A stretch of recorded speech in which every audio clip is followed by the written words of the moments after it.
देखिए आज हम लोग न्यू वीडियो लेकर के आए हैं। न्यू टॉपिक पे आज हम लोग डिस्कशन करेंगे। इसमें क्या है, बहुपद के बारे में हम लोग को पढ़ना है। बहुपद किसको कहते हैं, ये लेसन नंबर 2 एनसीईआरटी में है। बहुपद का मतलब होता है पॉलिनोमियल। पॉलिनोमियल क्या है, तो सबसे पहले पॉलिनोमियल के बारे में हम लोग जान लेते हैं थोड़ा सा, उसके बाद फिर सवाल बनाना हम लोगों से आसान हो जाएगा। और ये वीवीआई टॉपिक है इसलिए क्योंकि इसके बिना बिहार बोर्ड का या लगभग कोई भी कॉम्पिटिशन्स का आपको बिना सॉल्यूशन इसकी कंप्लीट नहीं होगा।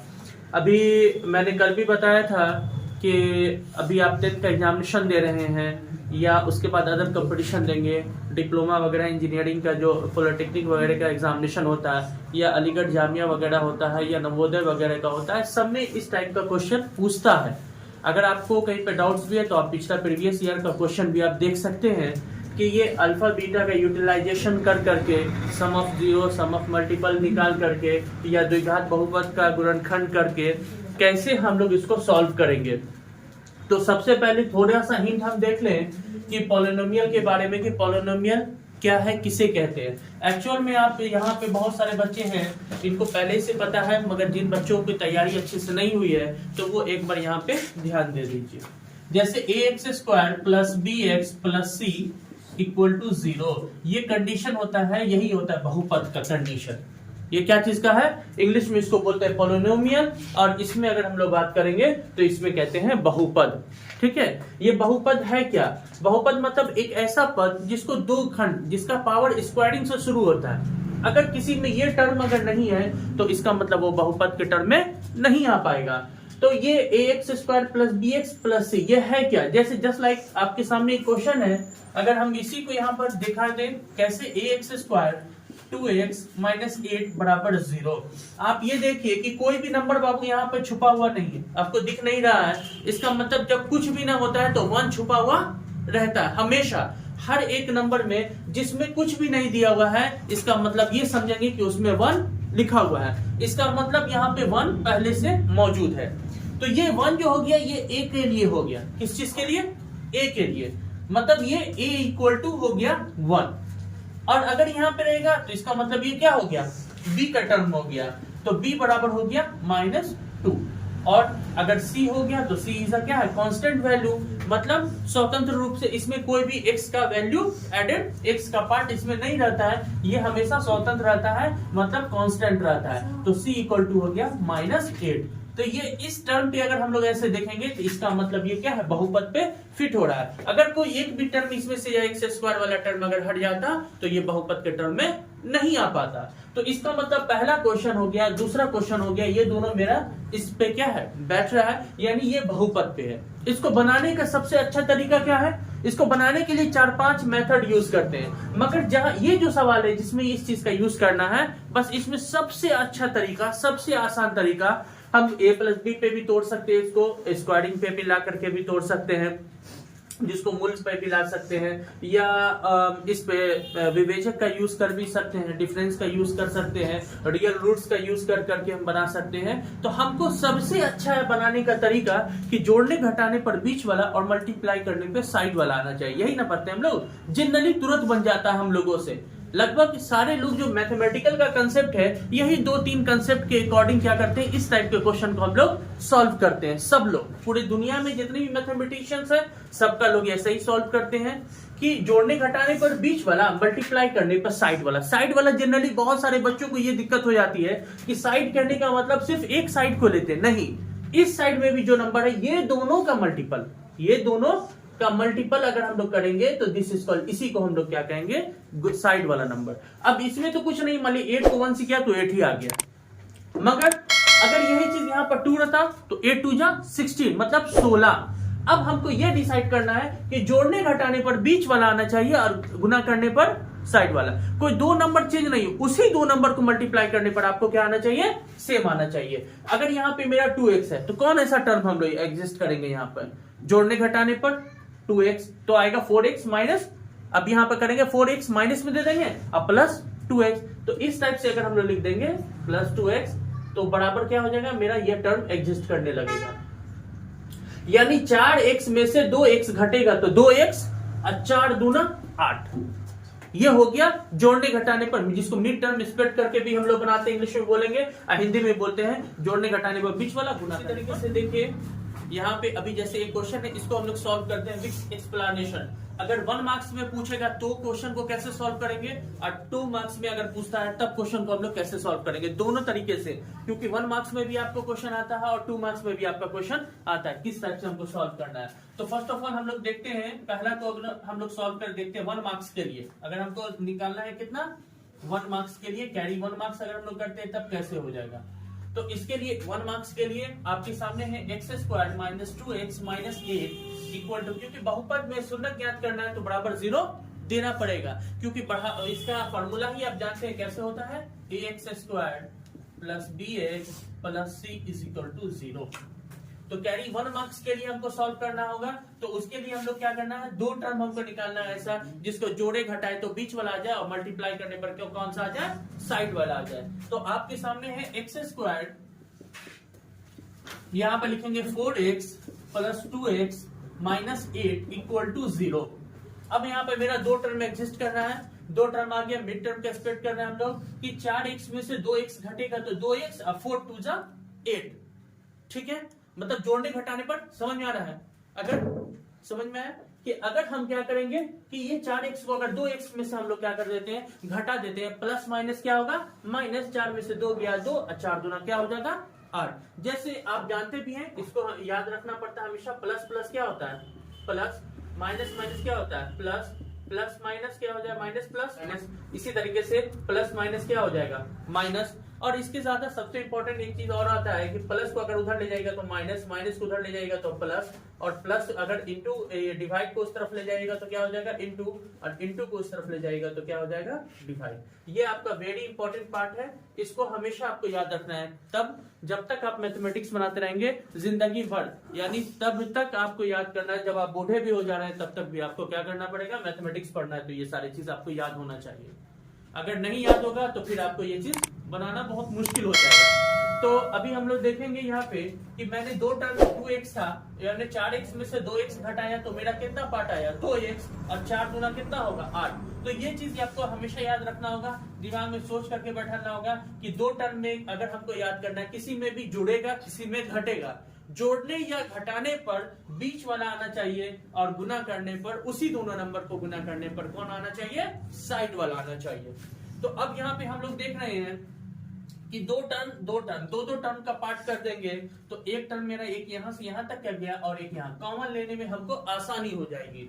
अब यहाँ देखिए x कितना है, x कितना है 2 है, तो एक x निकाल लिया तो बचा कितना x, एक x, कोई दिक्कत।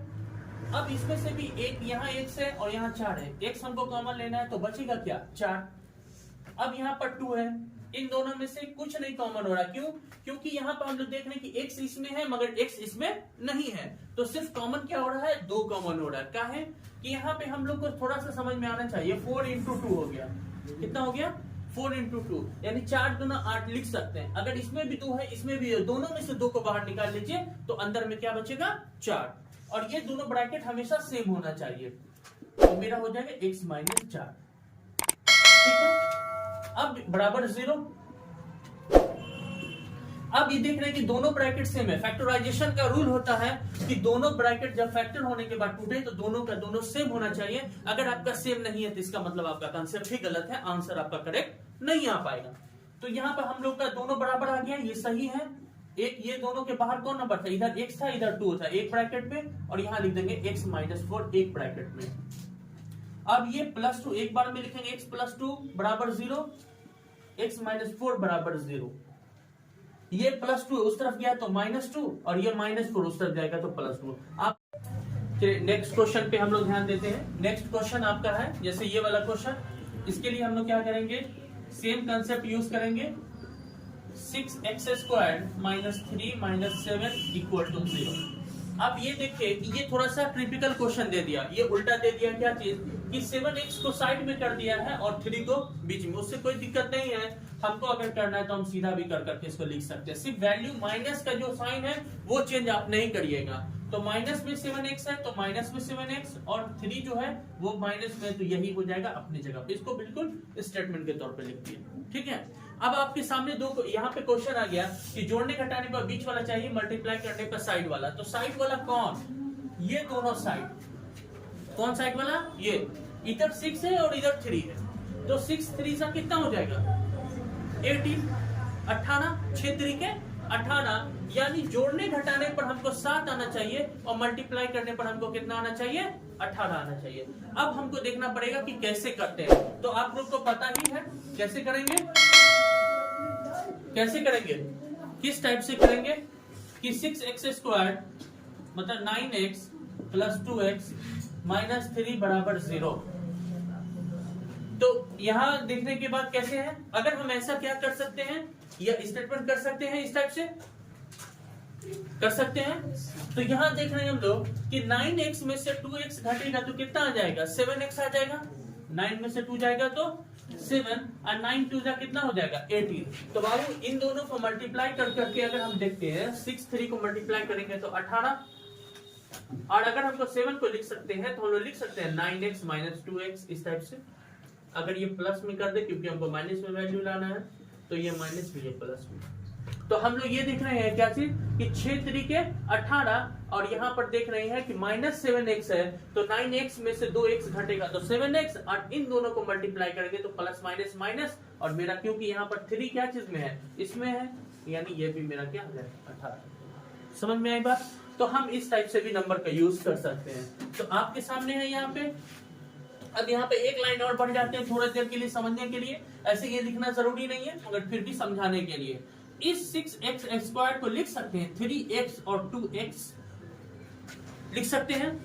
देखिए 3 को 2 से गुना करिएगा, 3 दूना 6, x को 1 से करिएगा, x का पावर 2। क्या ऐसे लिखा जा सकता है? यहाँ 9x है, इसको लिख सकते हैं 3x into 3x, 3x into 3, 3 3 9x। और यहाँ पे हम लोग लिख सकते हैं 2x है, तो 2x को कैसे लिखेंगे? सिंपल वे में, क्योंकि इसमें कुछ चीज कॉमन नहीं होने वाला है सिवाय 1 के। और यहाँ लिख सकते हैं 3 इंटू 1 बराबर 0 लिखा जा सकता है। अब यहाँ पर कॉमन लेने के लिए क्या करेंगे? देख रहे हैं हमको कॉमन कहां से कहां तक का चाहिए, तो यहाँ से यहाँ तक और यहाँ से यहाँ तक के बीच की ही बात करनी है। तो यही कॉमन चाहिए हमको। इसमें भी 3x है, इसमें भी 3x है, 3x कॉमन ले लीजिए।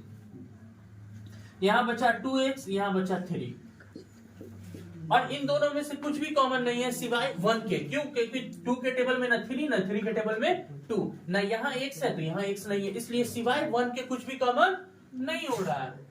तो 2x माइनस 3 बराबर 0,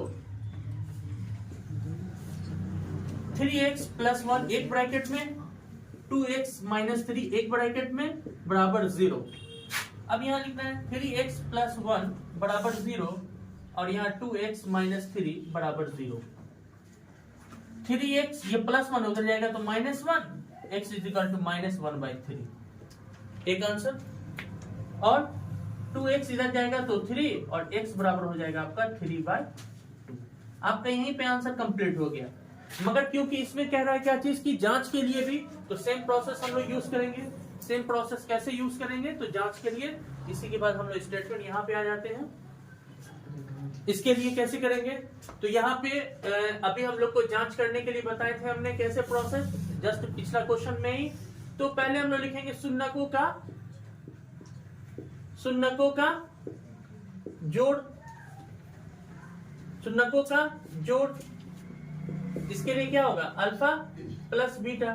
क्योंकि यहाँ पे भी मान लेते हैं एक छोटा सा पहले कि इसको बीटा यहाँ पे लिख देते हैं पहले कि अल्फा बराबर हो जाता है आपका -1/3 और बीटा बराबर हो जाएगा आपका 3/2।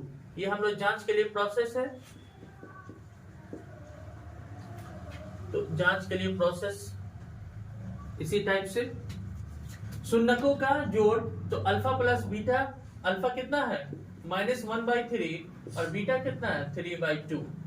आपके सामने दोनों का पहले कभी भी बट्टा का जब जोड़ बनाते हैं, फ्रैक्शन का ऐड बनाते हैं, तो उसमें नीचे वाले का डिनोमिनेटर जो नंबर होता है उसका सबसे पहले हम लोग क्या लेते हैं? एलसीएम लेते हैं। क्योंकि ये दोनों टेबल अलग अलग केस में है तो हम लोग इसको डायरेक्ट मल्टीपल कर देंगे। 3 दूना 6, 3 के टेबल में 6 कितनी बार में आएगा? 2 बार में। और 2 के टेबल में 3 क्या बार में आएगा? कितनी बार में?